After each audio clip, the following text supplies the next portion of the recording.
Oke, tadi tampilan yang diminta. Yang berikutnya adalah B sama dengan NP array, numpy array ya. Berikutnya ini 1.5 koma, tadi tampilan seperti itu ya, 2.5 koma 5 6 7 ya. Ini bisa lihat ya, nah, kita tinggal coba print ya, print A terus print B ya. Assalamualaikum warahmatullahi wabarakatuh. Salam jumpa kembali di channel RDS Education. Topik kali ini mengenai pembelajaran mesin atau machine learning pada chapter kedua dengan materi taksonomi pembelajaran mesin dengan program Python. Sebelum saya lanjutkan materi berikutnya, jangan lupa untuk selalu memberikan subscribe, notice bell, dan like-nya agar Anda mendapat update video terbaru dari saya. Baik, saya lanjutkan ya. Dalam mempelajari teori machine learning atau pembelajaran mesin, maka diperlukan pemahaman tentang vektor dan matriks. Kedua, operasi pada vektor dan matriks.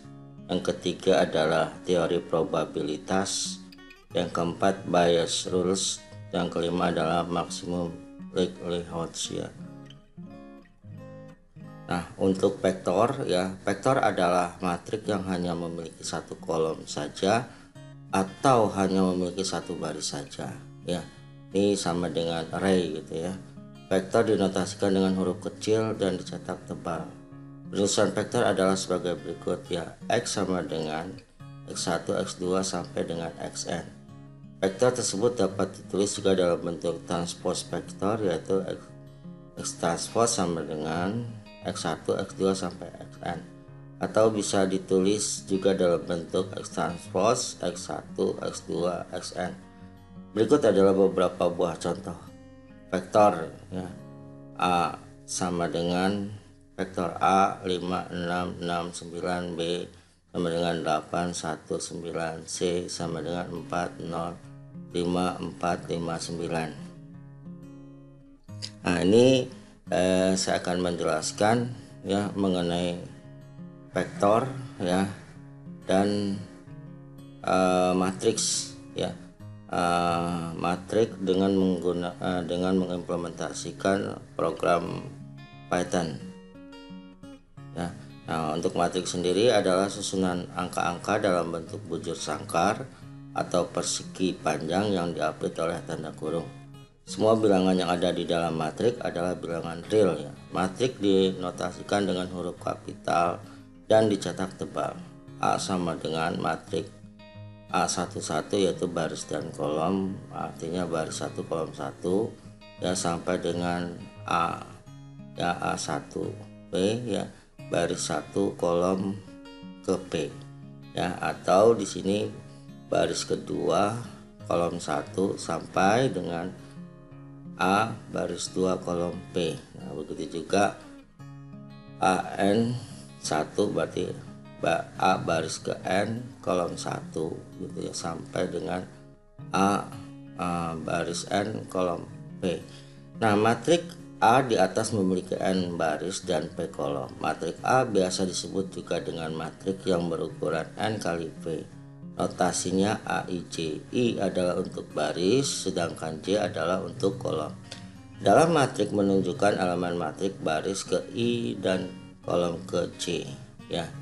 Di sini di bawah ini adalah beberapa contoh matriks ya.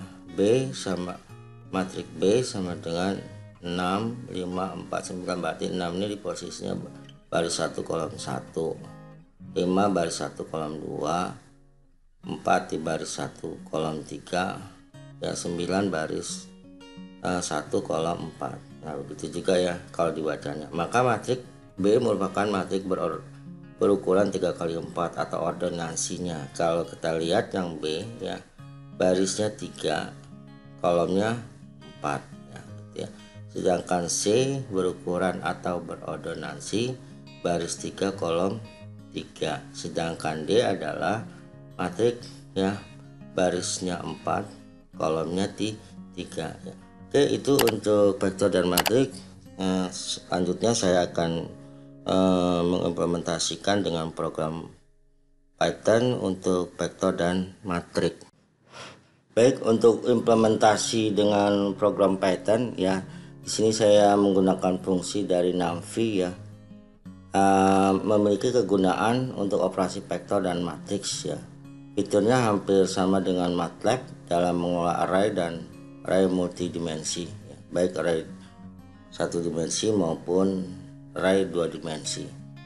NumPy merupakan salah satu library yang digunakan oleh library lain seperti Scikit ya, Learn untuk keperluan analisis data.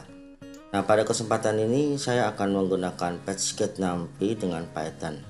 Dalam menjalankan perintah atau sintak Python, saya menggunakan Jupyter Notebook ini ya.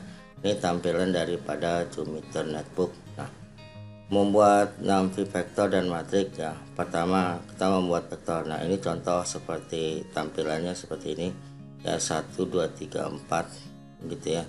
1 ya, nilainya 1 2 3 4 5 ya, terus yang berikutnya 1,5 2,5 ya, 5 6 7. Nah, ini kalau saya ini kosong ya, dia hilang ya. Oke, misalnya ya, saya impor dulu, nah, berikutnya NumPy ya, NumPy NP. Ini ciri khas daripada kita menggunakan NumPy ya. Nah, gitu. Berikutnya A ya, sama dengan NP ya, ini arraynya ya, array ya, kurung buka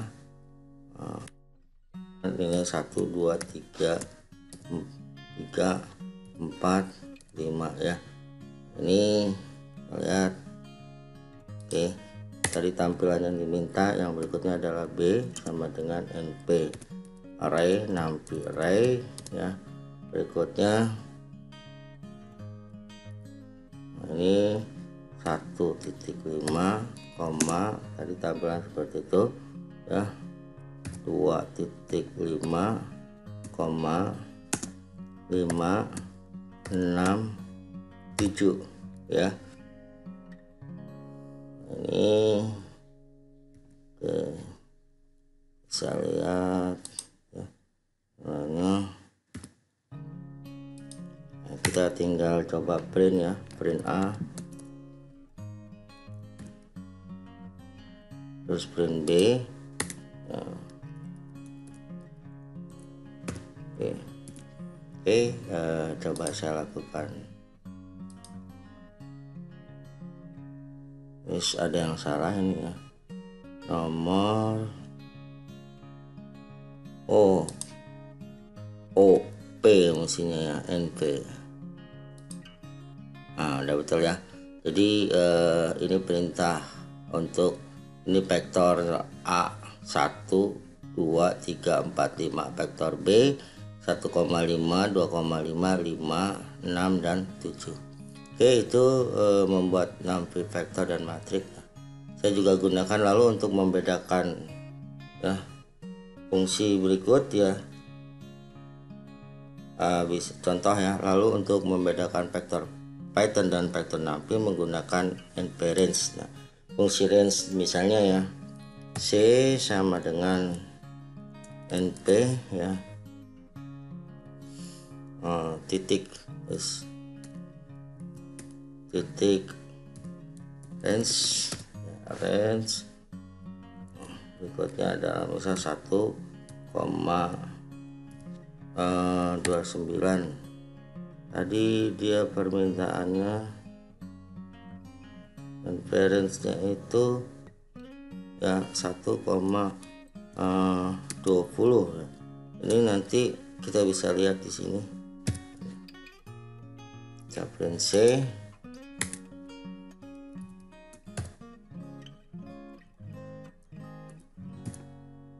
Oke, nah, maka akan tampil seperti ini ya. Bisa lihat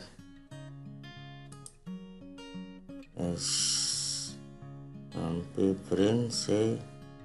Oh, ini lagi nih, salah ketik mulu ya. P.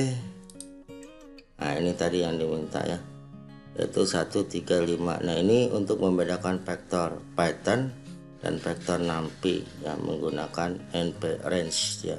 Nah, di sini misalnya tadi 1 ya 22, maka sini 13579, berarti ini 1 tambah 2 ya.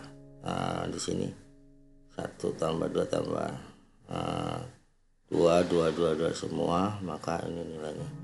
Nah, ini adalah tampilan untuk vektor ya. Selanjutnya kita membuat list space ya. Angka 1 merupakan batas bawah ya, angka 10 merupakan batas atas, dan angka 4 merupakan pembagi ya. Jadi 1 sampai 10 dibagi menjadi 4 bagian ya. Nah, ini tampilannya, outputnya yang diminta 1, 4, 7, 10 gitu ya. Itu tampilannya. Ini gimana caranya? Nah, ini terlihat ya, angka 1 merupakan batas bawah, angka 10 merupakan batas atas, angka 4 merupakan pembagi. Jadi 1 sampai 10 dibagi menjadi 4 bagian. Nah, ini perintahnya adalah D sama dengan NP ya, titik salah ya, NP lint speed ya, kita pakai lint speed ya. Di sini 1, 10 ya, bagi 4 ya. Oke, kita print D ya. Oke, kita tes bener kan ya, hasilnya 14 ya. Ada yang salah lagi ya, lint speed ya.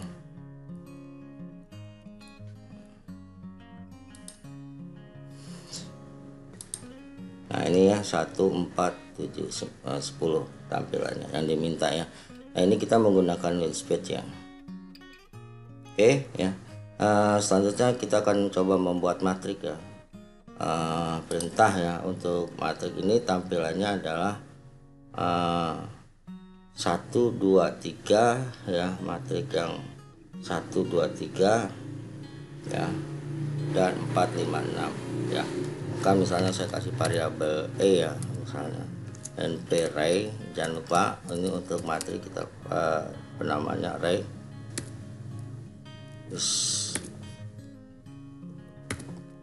yaitu kita itu dia adalah 1, 2, 3 ya, 3 itu 4, 5, 6 ya, 6 kita cek dah. Kita lihat lagi print E ya. Nah, membuktikan nih, ada yang nanya ya, coba kalau misalnya nih, nah ini katanya nih karena udah nggak berubah ya, kita ganti dulu, jangan dia itu misalnya makron, ini pasti otomatis gini aja hilang nih gitu kan. Ini karena output ya, yang tadi sebenarnya saya sudah ketik. Nah, ini kalau saya kasih kode nah ini kan kita bisa mengeksekusi ya, bukan. Nah, ini seperti ini. Maka selanjutnya matriknya itu adalah matrik A, matriknya E, yaitu 1, 2, 3, 4, 5, 6. Nah, saya contohkan juga program perkalian matrik karena panjang, saya sudah siapkan programnya ya di sini, yaitu print program perkalian matrik A kali B ya sama dengan C. Nah, ini from NumPy import ya, A sama dengan array ya, 1 ya, 2, 3 ya, 1, 3, 1 ya. Yang array A, array B nya itu ya adalah 1, 4, 3, 5, 3, 2 ya. Nah, catatan di sini ya. Kalau yang A ini adalah berukuran 2 kali 3 ya. Kalau yang B berukuran 3 kali 2 ya. 3 kali 2. Nah, N sama 2 ini jumlah baris ya, matrik A ya. Sedangkan M, variabel M sama dengan 2 ini jumlah kolom ya pada baris B, jumlah kolom. Sedangkan P sama dengan 3 ini jumlah kolom matrik A ya, sekaligus jumlah baris matrik B. Nah, ini ya yang P ya. Nah, kita lihat di sini C sama dengan zeros ya, karena masih kosong ya, yaitu N dan M ya. Kita lihat. Nah, kondisi saya kasih for ya, for I in range ya 0,n ya, for J in range 0,m, for K in range ya 0,v ya. CIJ baris dan kolom sama dengan ya CIJ ditambah AIK kali B KJ ya. K saya cetak print C ya, print matrik A ya. Berikutnya adalah print matrik B variabelnya print matrik C ya. Nih, nah ini udah ada hasilnya, tapi saya jadikan dulu kalimat ya biar hilang ininya. Nah, ini nggak ada nih, kosong. Nah, di sini maka saya kasih kode, ganti lagi dari kode ya biar kelihatan bahwa hasil eksekusinya ya. Nah, ini saya eksekusi. Nah, ini hasilnya ya. Hasilnya ini adalah program perkalian matriks ya yang diminta ditampilkan ya, A kali B ya sama dengan C, dimana matrik A nya adalah 1, 2, 3 ya, 1, 3, 1, dan matrik B nya 1, 4, 3, 5 dan 3, 2. Nah, matrik C hasilnya adalah ya, maka ini perkalian matrik tersebut ya. Saya rasa untuk perkaliannya udah tahu ya, ini saya mengimplementasikan dalam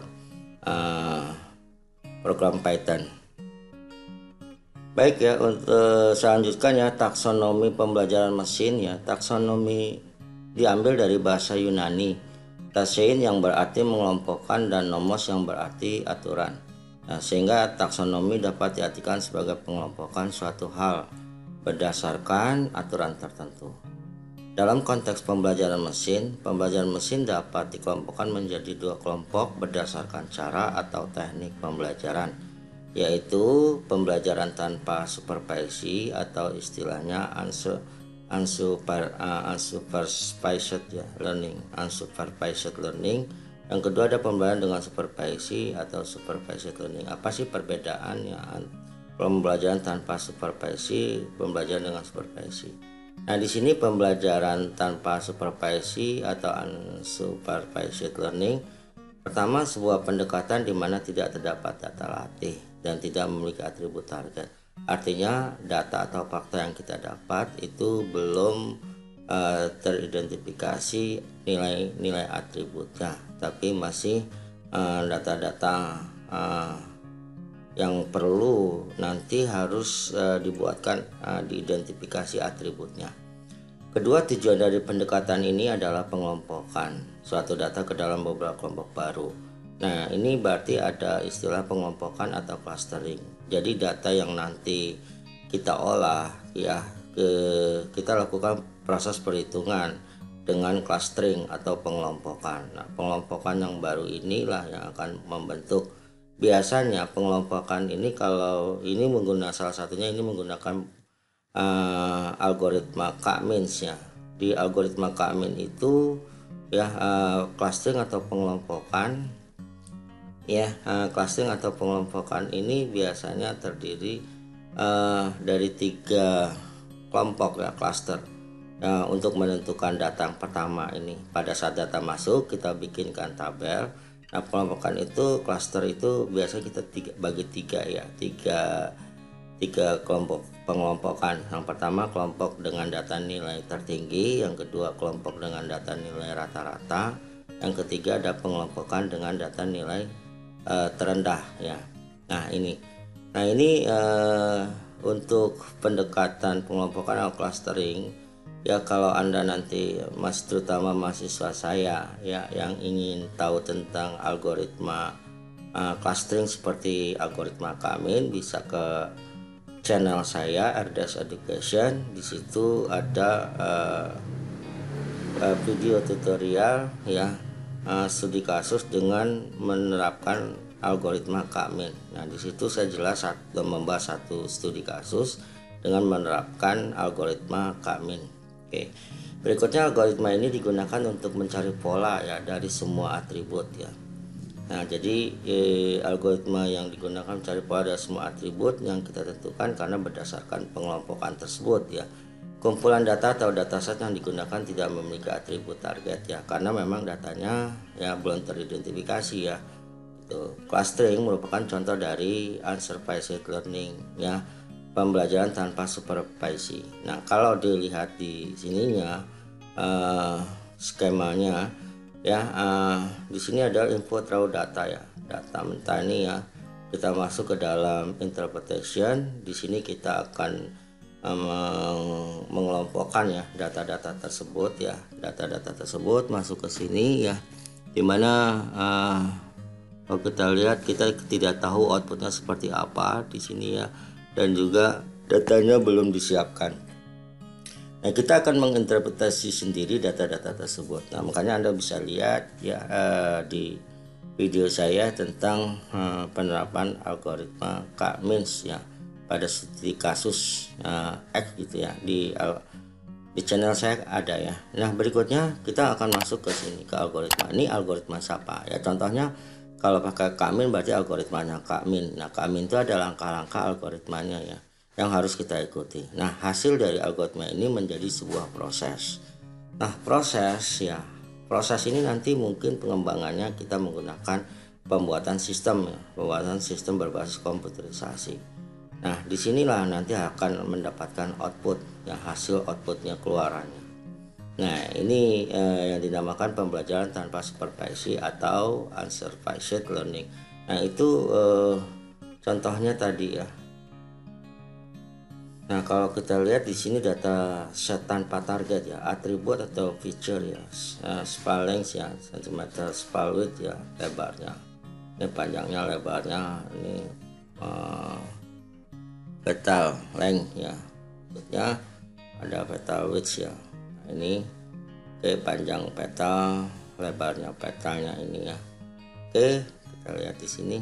Nah, algoritma unsupervised learning ini salah satunya teknik unsupervised learning ada cluster, tadi saya sudah jelaskan ya. Cluster dapat digunakan menggunakan beberapa algoritma. Nah, salah satu yang sudah saya sebutkan adalah menggunakan algoritma K-means ya. Atau juga bisa kita menggunakan algoritma K-medois ya. Ketiga bisa menggunakan self organizing map. Yang keempat bisa fuzzy C-means ya.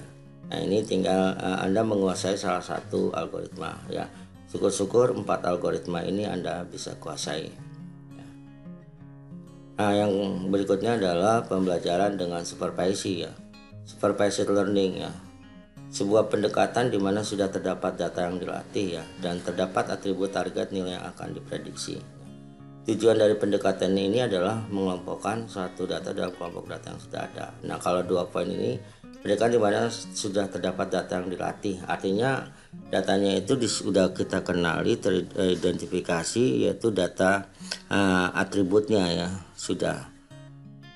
Nah, ini biasanya kita bisa pakai KNN ya, Knowledge Neural Network ya, salah satunya algoritmanya. Nah, tujuan dari pendekatan ini adalah mengelompokkan ya suatu data kelompok data yang sudah ada.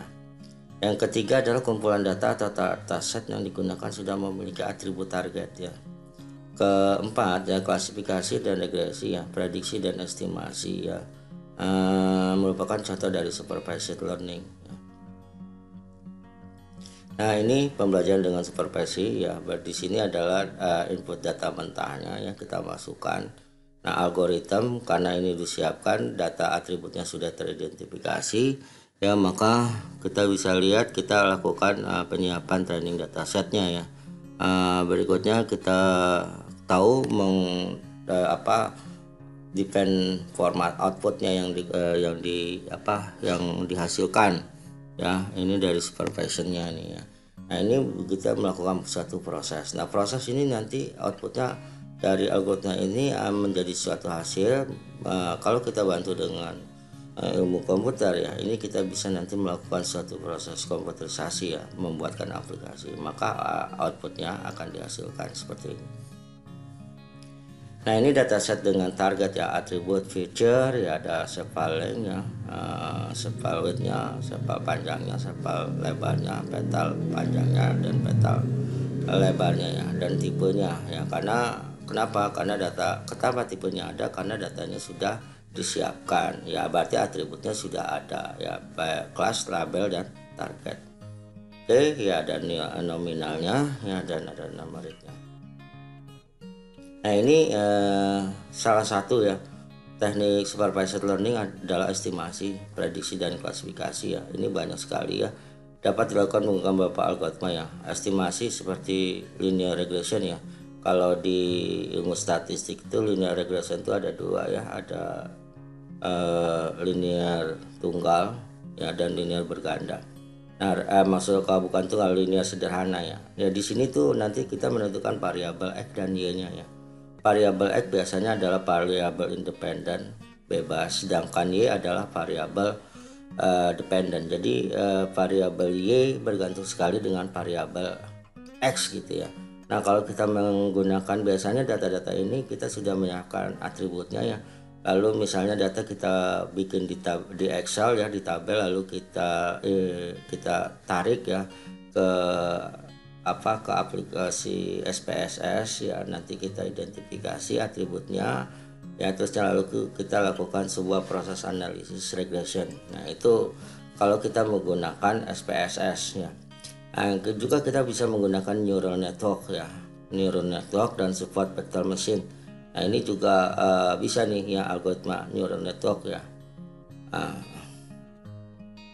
Yang berikutnya adalah untuk prediksi juga kita gunakan linear regression, neural network dan support vector machine. Nah klasifikasi ya, kita bisa lihat ada naive bias ya, ada nearest neighbor, ada decision tree, neural network dan support vector machine. Nah kalau Anda lihat di sini ya, untuk algoritma supervised learning juga saya sebenarnya di channel video saya itu saya banyak beberapa kasus ya. Salah satunya studi kasus penerapan naive bias terhadap suatu permasalahan X. Nah itu saya melakukan pembahasan ya menggunakan algoritma naive bias ya. Nah di naive bias ini sebenarnya ada dua ya, ada yang data bersifat data sekunder ya, data sudah berbentuk angka ya, tapi ada juga yang datanya masih berbentuk informasi. Nah bagaimana caranya? Maka itu dia ada dua pemisah ya di dalam naive bias gitu ya. Ada yang dia langsung menggunakan rumus untuk yang informasi datanya sudah berbentuk angka. Nah kalau yang belum berbentuk angka ya, maka kita lakukan proses dulu ya di dalam algoritma dengan metode naive bias, data berbentuk informasi tersebut. Berikutnya juga saya ada ini ya, nearest neighbor atau KNN. Nah di channel saya juga bahas ya tentang permasalahan ya dengan implementasi algoritma nearest neighbor ya. Nah ini ya. Nah yang berikutnya saya juga membahas yang namanya decision tree ya, atau pohon keputusan. Saya menggunakan algoritma C45. Ya di channel saya itu saya sudah bahas ya tentang implementasi decision tree menggunakan studi kasus dengan menggunakan algoritma C45. Karena algoritma C45 itu nanti hasil akhirnya itu dia akan membentuk pohon keputusan atau decision tree. Yang berikutnya juga ada neural network dan support vector machine. Nah saya rasa itu di materi ini ya paling dasar dalam taksonomi pembelajaran mesin, yaitu kita membedakan yaitu algoritma unsupervised learning, yang kedua adalah algoritma supervised learning ya gitu ya. Nah ini Jadi kita bisa membedakan ya pembelajaran tanpa supervisi ya. Yang kedua adalah pembelajaran dengan supervisi. Nah, saya rasa itu cukup jelas ya saya bahas tentang ya pembelajaran dengan supervisi dan pembelajaran tanpa supervisi. Nah, yang berikutnya saya akan mencontohkan salah satu implementasi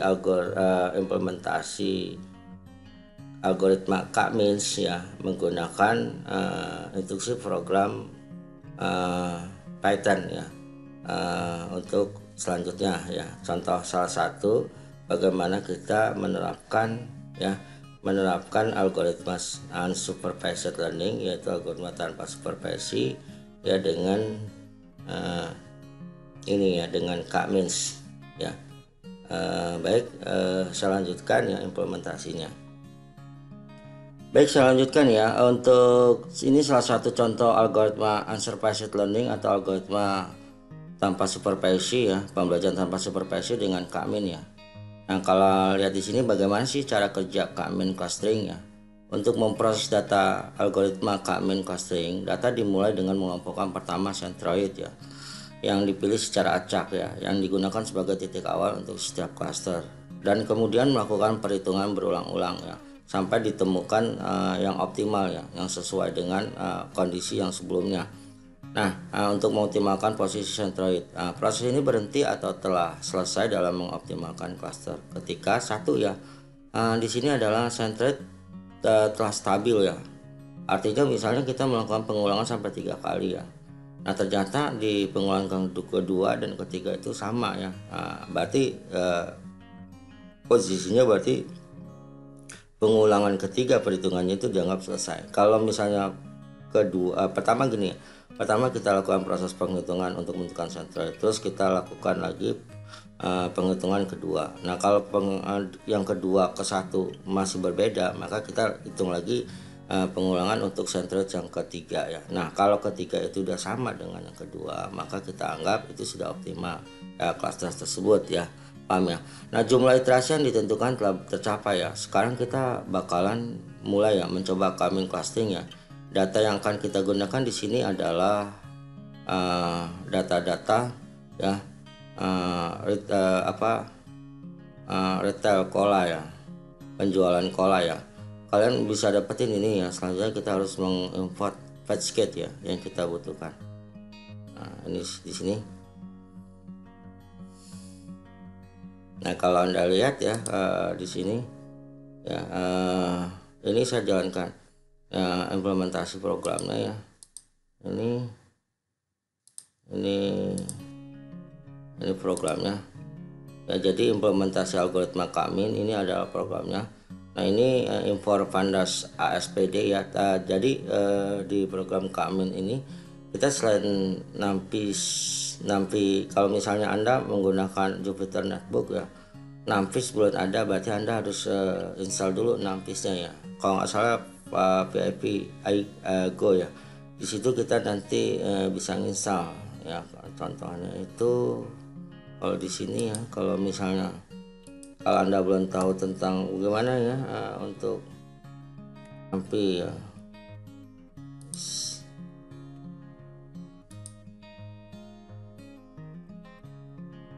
Oke, saya lanjutkan dulu ya. Terlalu lama ya.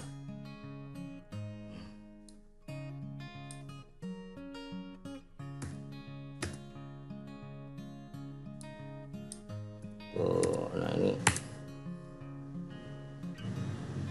Nah, kita ini aja ya. Kalau misalnya install Numpi ya, nanti kita dibawa ke Numpi ya. Nah, biasa saya facilitator itunya pakai Anaconda ya. Nah, ini misalnya Numpi, kita bisa pilih ini. Nah, ya. Nah, tampilannya ya, Anda itu sudah ada Numpinya, nggak perlu lagi ya. Tapi biasanya belum ya.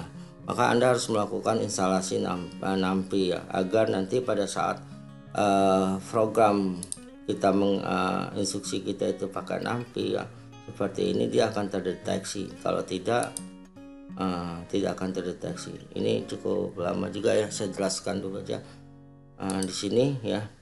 Nah berikutnya tadi Pandas S juga gitu ya, kalau tidak ada maka kita harus install dulu ke Pandas ya. Kita googling aja ya untuk mencari Pandas NumPy, dan satu lagi juga kita import si Bone-nya SNS. Nah ini 3 hal ya. Oh install NumPy, bukan ini nih ya tampilannya, bukannya ini ya. Nah, oke kita lanjutkan dulu. Berikutnya ini ya, model screen cluster ya, import Kmin ya, from screen free ya, free processing ya, import minmax color ya.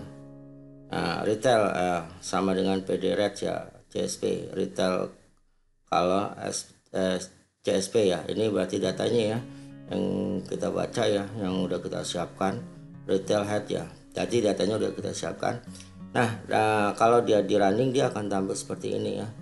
Ini dan akan didapatkan output seperti ini ya. Ada nomor retail ya, ada panjangnya latitude ya, ada longitude ya, Anamax ya 4, Anamax 5, Anamax 6 dan Anamax 7 yang seperti tadi ya, batasan daripada dataset ya, di dataset tabel tadi ya, yang untuk unsupervised learning ya, atau supervisi tanpa learning ya, supervisi tanpa learning, tanpa ini penyiapannya ya. Ini dia, kita kalau lama ya, ini biasanya NumPy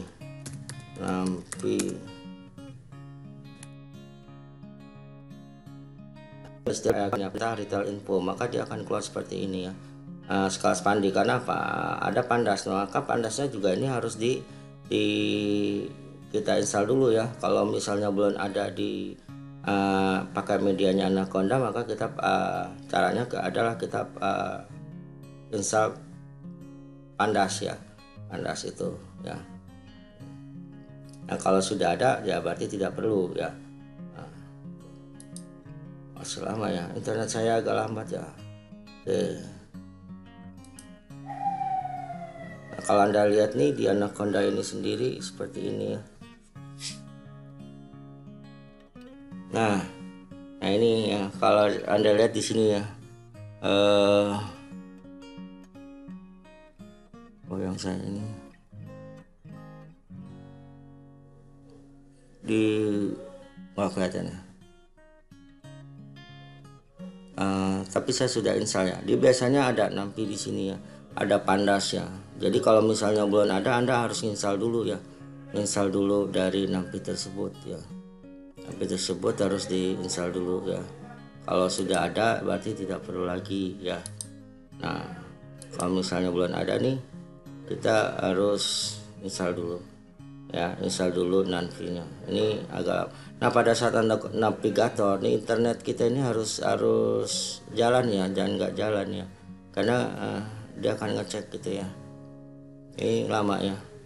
Nah, ini nanti di sini nih ada NumPy. Ini saya udah NumPy-nya udah duluan ya. Ini ya panggilnya. Oke ya, agak lama ya.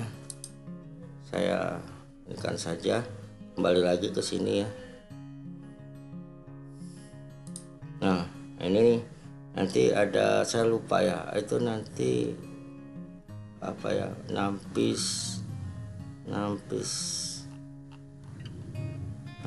ya, misalnya install NumPy ya, coba nanti saya lihat ya. Oke kita kembali lagi, jadi itu salah satunya NumPy, Pandas ya, terus Bone ya. Nah ini, nah setelah ini ya kita juga bisa melihat informasi setiap variabel dengan cara ya, detail info ya. Nah berikutnya, data yang kita gunakan itu terdiri atas 8 variabel ya. Namun jika terdapat variabel yang not at number, maka variabel itu dapat dihilangkan. Nah kita perintahnya adalah di sini ya, retail ya, retail sama dengan retail drop ya, unmatch ya 4, unmatch 5, unmatch 6, unmatch 7 ya, akses sama dengan 1 ya. Artinya data yang kita gunakan tidak 8 variabel. Jika terdapat variabel not admin bisa kita hilangkan ya, maka akan tampil seperti ini. Yang saya lanjutkan adalah kita tidak ada variabel yang kosong ya. Selanjutnya kita akan menentukan variabel mana yang akan kita klasterkan ya. Misalnya variabel yang kita pilih adalah latitude dan longitude ya. Maka kita perintahnya adalah retail ya, x sama dengan retail ya, reload ya. Di sini adalah 1,2 ya, 2,4 ya, retail x ya, headnya. Ini maka latitude dan longitude-nya akan tampil seperti ini.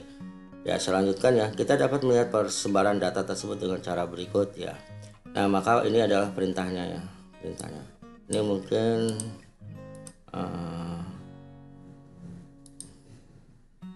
kalau misalnya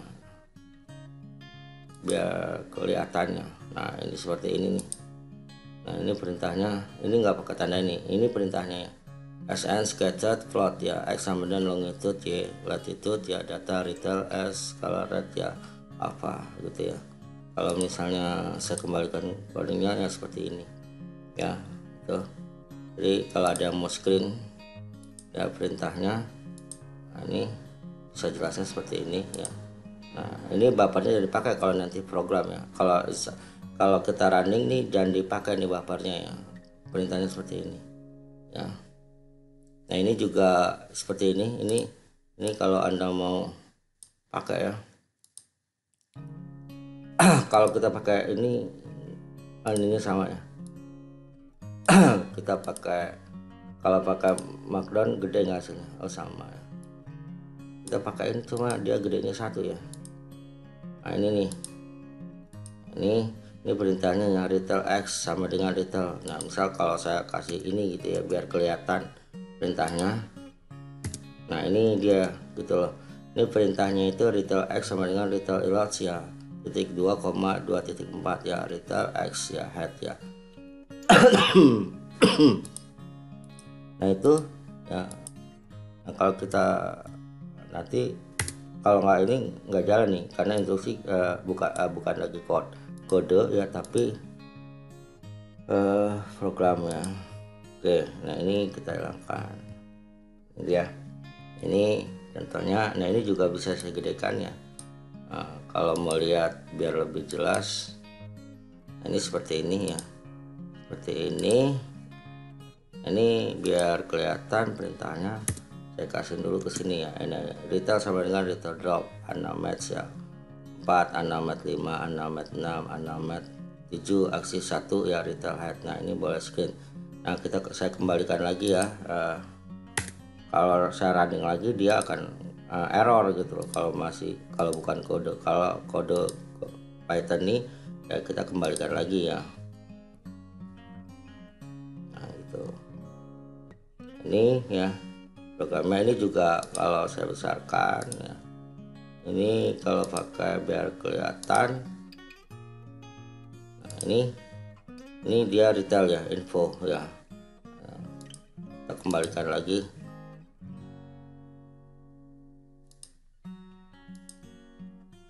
Ini saya kembalikan. Nah, itu coding dari perintah ini. Nah, ini juga ya bisa kelihatan ya. Ada pembesarnya enggak ya, membesarkan.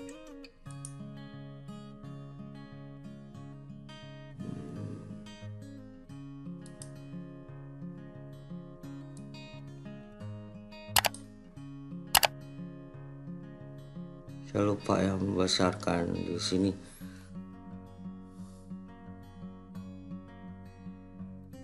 Nah, ini adalah perintahnya ya, tadi. Nah, udah sampai sini ya, bisa kita lihat ya. Tadi kita dapat melihat persebaran data tersebut berikut ya. Nah, ini saya kembalikan lagi kode ini ya. Nah, kemudian kita hanya harus mengubah variabel yang sebelumnya berbentuk data frame menjadi array ya. Nah, ini perintahnya ya. Kalau saya gedekan,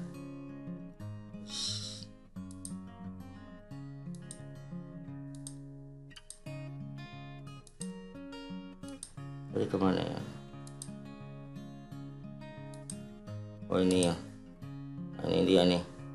Ini perintahnya ya. X ya, underscore array, dan p array retail x ya, print x nih. Kalau misalnya ya, berikutnya ada print x. Selanjutkan ya, saya kembalikan menjadi kode program. Nah, maka tampilannya seperti ini ya. Kita mengubah variabel sebelum berbentuk data frame menjadi array. Nah, seperti ini ya. Nah, maka kita harus mempelajari itu array ya, terutama array NumPy ya, yang menggunakan fasilitas NumPy. Nah, itu jangan tidak ya, karena biar tampilannya sesuai dengan diinginkan. Karena yang nggak pakai array, yang nggak pakai NumPy juga bisa ya, tapi biasanya tampilannya nggak seperti sesuai dengan matriksnya.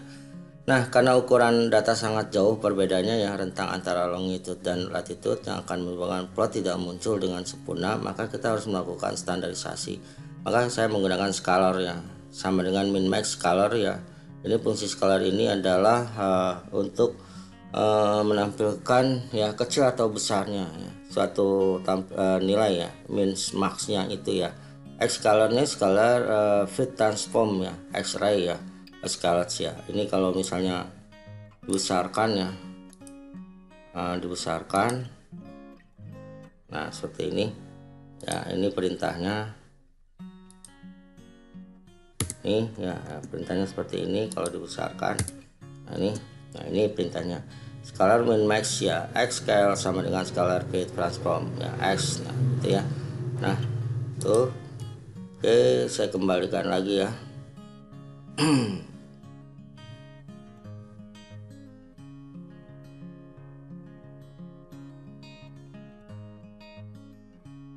Ya, saya kembalikan lagi tadi ya udah dulu deh, kita lanjutkan dulu ya untuk scalar ini ya. Tadi kita kembalikan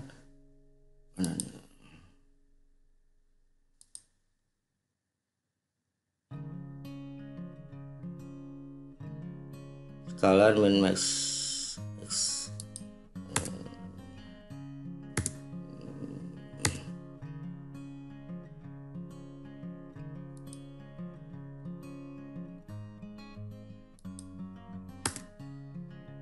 Scalar X plus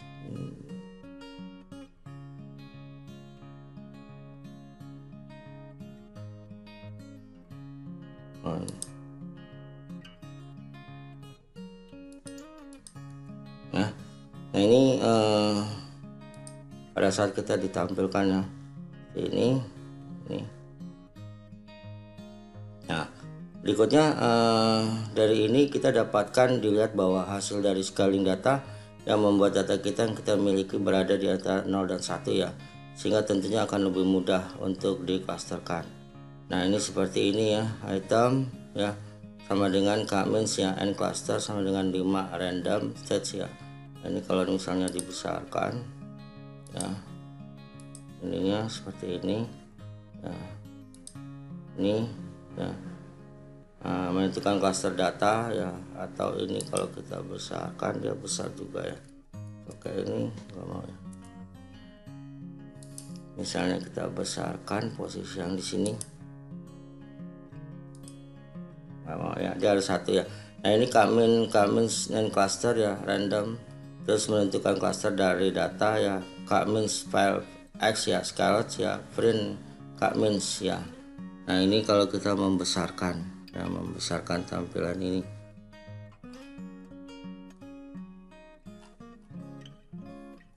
Nah ini programnya ya, untuk menambahkan k-means fit ya, X scalar print k-means cluster ya. Oke, saya kembalikan dulu, kalau nggak nanti programnya error ya,